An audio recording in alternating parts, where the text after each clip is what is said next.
Hi అండి. ఈరోజు దొండకాయ కర్రీ చేస్తున్నాను. చూడండి, ఆయిల్ వేసుకున్నాను, మరి కొంచెం వేసుకుంటాను. దాని తర్వాత ఆయిల్ వేడెక్కగానే ఆనియన్స్ వేసుకున్నాను. చూడండి, ఆనియన్స్ వేసుకున్న తర్వాత మొత్తం ఆనియన్స్ వేసుకోవాలి. ఆనియన్స్ వేసుకుని ఒక్కసారి కలిపేసుకుందామండి. కలుపుకొని మంచిగా అటు ఇటు ఉల్లిగడ్డలన్నీ విడిపోయేటట్టు చక్కగా కలుపుకుందాము. దీని తర్వాత ఉల్లిగడ్డలు చూడండి కొంచెం బ్రౌన్ కలర్ రావాలి కదండి. ఆ బ్రౌన్ కలర్ వచ్చేసింది. బ్రౌన్ కలర్ వచ్చినాక కొద్దిగా అంతా అల్లం వెల్లుల్లి పేస్ట్ అండి.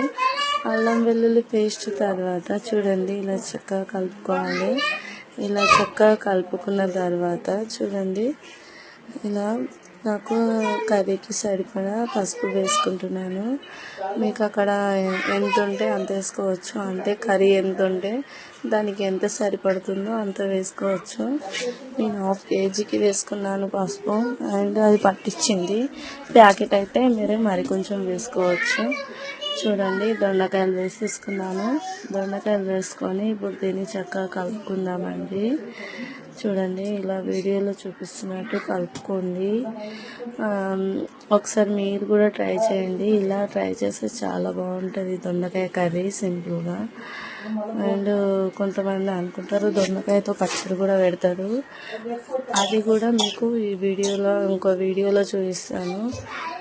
మూత పెట్టి కాసేపటి తర్వాత కొద్దిగంత సాల్ట్ వేసుకున్నాను. సాల్ట్ వేసుకొని కలుపుకుంటున్నాను. చూడండి, ఇలా చక్కగా కలుపుకోవాలండి.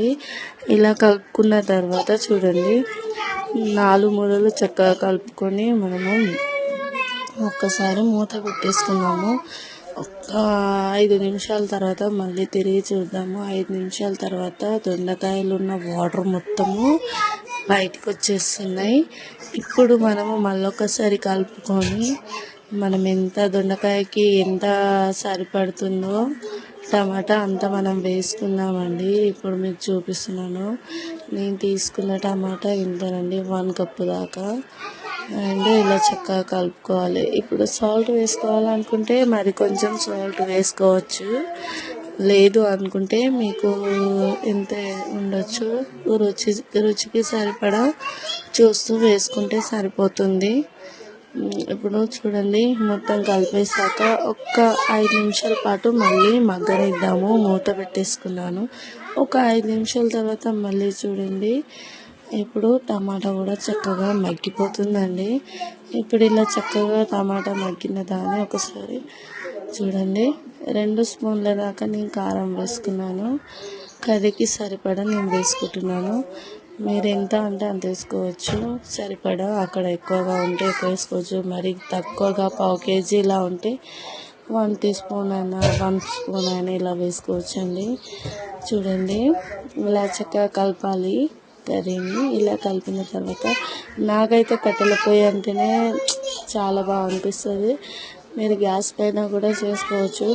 ఇప్పట్లో గ్యాస్ పైన అంటే చేయడం ఎక్కువనే ఉన్నారు, తక్కువ ఏం లేరు. కట్టెల పైన చేయడం అంటే ఏదో చాలా తక్కువగా. అయితే నాకు చేయాలనిపించింది నేను చేస్తున్నా. మీకు ఎలా నచ్చితే అలా చేసుకోవచ్చు. సేమ్ ఇదే స్టైల్లో కొద్దిగంత సాల్ట్ తక్కువ పడింది, వేసుకున్నాను. దీని తర్వాత మళ్ళీ మూత పెట్టేసుకుందాము. మళ్ళీ ఒక 5 నిమిషాల తర్వాత చూడండి ఎంత చక్కగా రెడీ అయిపోయిందో కర్రీ. చూడండి ఫ్రెండ్స్, దొండకాయ కర్రీ రెడీ అయిపోయింది. దీన్ని చపాతీలోకైనా సరే, జొన్న రొట్టెలకైనా చాలా బాగుంటుంది. అండ్